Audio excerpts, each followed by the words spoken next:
विवेचना में आपका एक बार फिर से स्वागत है। मैं अमरेंद्र सिंह राठौर आज एक ऐसा टॉपिक लेके आया हूं जो 4-5 दिन से यूट्यूब पे बहुत ज्यादा ट्रेंडिंग चल रहा है। सबसे ज्यादा लोग इसी टॉपिक को सर्च कर रहे हैं। टॉपिक है हमारा यूपीएस यानी यूनिफाइड पेंशन स्कीम। इसको हिंदी में कह सकते हैं एकीकृत पेंशन स्कीम।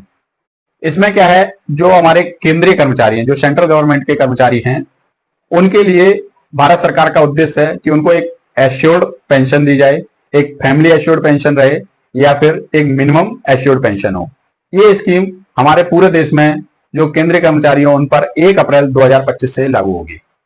चलिए यूनिफाइड पेंशन स्कीम यानी यूपीएस को समझने का प्रयास करते हैं और आप वीडियो में अंत तक बने रहिए, क्योंकि इसके वीडियो के एंड में हम कंपैरिजन करेंगे यूपीएस, एनपीएस और ओपीएस। आपके लिए क्या बेटर है ये आप कमेंट सेक्शन में बताएंगे और इससे हम एक सर्वे कर पाएंगे कि सबसे ज्यादा डिमांड कौन सी पेंशन स्कीम की है।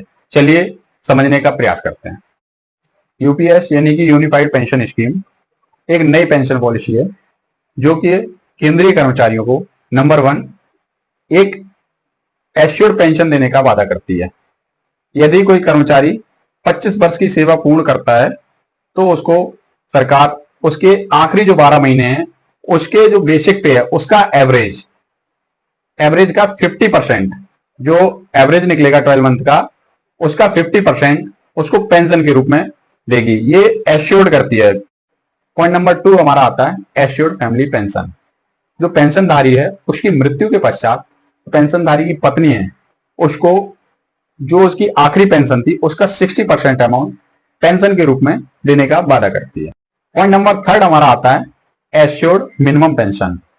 इसमें क्या है, यानी कोई कर्मचारी है जो किसी कारण से 25 वर्ष से कम सेवा देता है तो उसको यूपीएस वादा करता है कि उसको मिनिमम 10,000 रुपए पेंशन के रूप में मिलेगा। लेकिन इसकी एक मिनिमम योग्यता है, उसको कम से कम 10 साल सेवा देनी होगी और ये जो अमाउंट होगा 10 साल सेवा से जितना अधिक वो सेवा देगा उसी प्रोपोर्शन में आगे बढ़ता जाएगा। Point number 4 inflation protection.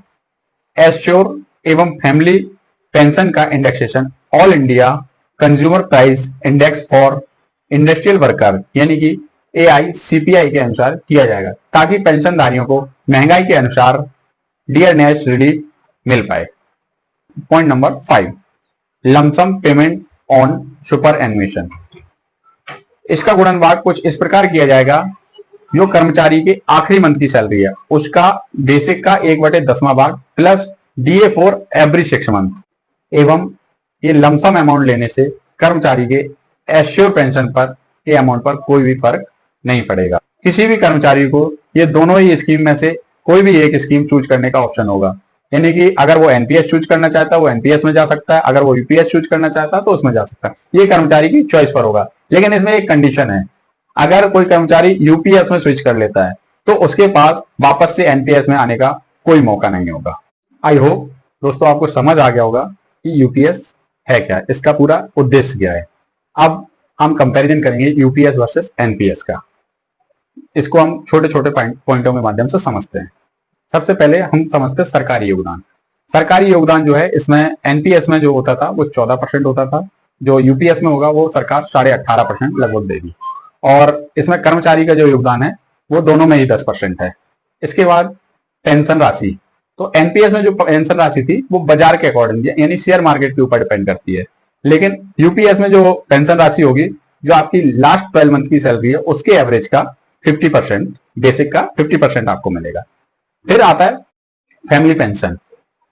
जो एनपीएस है उसमें कर्मचारी के कॉर्पस फंड एवं एनटी प्लान के अनुसार उसको पेंशन मिलेगी। लेकिन इसमें यूपीएस में क्या होता है कि जो पेंशनधारी है उसकी पेंशन जो लास्ट पेंशन है उसका 60% उसकी फैमिली को एज अ पेंशन मिलेगा। योग्यता, जो एनपीएस है वो जैसे जो भी सरकारी कर्मचारी है, जो भी प्राइवेट कर्मचारी है, सभी को मिल सकता है, क्योंकि इसमें तो एक इन्वेस्टमेंट होता है, उसके अकॉर्डिंग पेंशन मिलती है। और जो यूपीएस है इसमें क्या होगा, जितने भी केंद्र सरकार के कर्मचारी हैं उनको मिलेगा। और इसमें जो डिफेंस सेक्टर में या जो 1 जनवरी 2004 के पहले के एम्प्लॉय हैं जिनको ऑलरेडी ओपीएस मिलता है उनको इसका लाभ नहीं मिलेगा। अब बात करते हैं ये लागू कब से होगी और कहां कहां लागू होगी। तो ये जो आपकी एनपीएस है ये 1 जनवरी 2004 को लागू हो गई थी और जो यूपीएस है वो 1 अप्रैल 2025 से लागू होगी। और जो एनपीएस है ये अधिकतम सभी केंद्र शासित प्रदेशों में है और लगभग सभी प्रदेशों में भी, जो नॉर्मल प्रदेश है वहां पे भी एनपीएस की व्यवस्था हो गई है। लेकिन जो आपका यूपीएस है ये आपको केंद्र के जो कर्मचारी उनको मिलेगी। उसके अलावा ये अभी सिर्फ महाराष्ट्र सरकार ने लागू की है, यानी कि हम कह सकते हैं कि प्रदेशों की लिस्ट में महाराष्ट्र एक नंबर पे आ जाता है कि जिसने यूपीएस लागू किया, पहला प्रदेश बन गया है। और अभी तक एकमात्र एक प्रदेश है महाराष्ट्र ऐसा जिसने यूपीएस को लागू कर दिया। आई होप आप लोगों को समझ आ गया होगा कि एनपीएस और यूपीएस में क्या अंतर है। अब आप समझेंगे ओपीएस और यूपीएस में डिफरेंस, यानी ओल्ड पेंशन स्कीम और यूपीएस यानी कि यूनिफाइड पेंशन स्कीम। तो इसमें क्या है, दोनों ही पेंशन है वो एश्योर्ड पेंशन का वादा करती हैं। क्योंकि क्या होता है, ओपीएस में पेंशन का कैलकुलेशन ऐसे करती है कि जो आपकी लास्ट मंथ की सैलरी है उसके बेसिक का 50% प्लस डीए जोड़ के देती है। लेकिन जो यूनिफाइड पेंशन स्कीम है वो क्या करेगी, आपकी जो लास्ट 12 मंथ की सैलरी है, यानी कि हो सकता है आपकी 6 महीने में सैलरी कम हो, अगले 6 महीने बढ़ी हो, तो ये क्या करेगी 12 मंथ का जो एवरेज होगा उसका एवरेज निकाल के उसका 50% आपको पे करेगी। तो आपको ये समझ आ गया होगा कि इसमें जो ओपीएस रहेगा उसका अमाउंट ज्यादा रहेगा कंपेयर अगर करें हम यूपीएस से। पॉइंट नंबर 2 हमारा आता है कर्मचारी का योगदान। इसमें क्या है, जो ओपीएस है उसमें कर्मचारी का जो योगदान था वो 0 था। पूर्णता जो भी अपना था कि हमें जो भी पेंशन मिलेगी वो पूरी गवर्नमेंट देती थी ओपीएस में। लेकिन यूपीएस में क्या है कि गवर्नमेंट का जो योगदान रहेगा वो सिर्फ 18.5% रहेगा, क्योंकि ओपीएस में सरकार के ऊपर बर्डन बढ़ रहा था। तो इसलिए सरकार ने क्या किया, 18.5% योगदान दे दिया और यूपीएस के माध्यम से एक एश्योर्ड पेंशन का विकल्प दे दिया। पॉइंट नंबर 3 से समझते हैं मिनिमम एश्योर्ड पेंशन, यानी कि जो यूपीएस है इसमें जो मिनिमम एश्योर्ड पेंशन है वो 10,000 रुपए है, जबकि ओपीएस में भी ये 9,000 रुपए थी। तो लमसम बराबर ही। चौथा पॉइंट हम समझते हैं लमसम पेमेंट।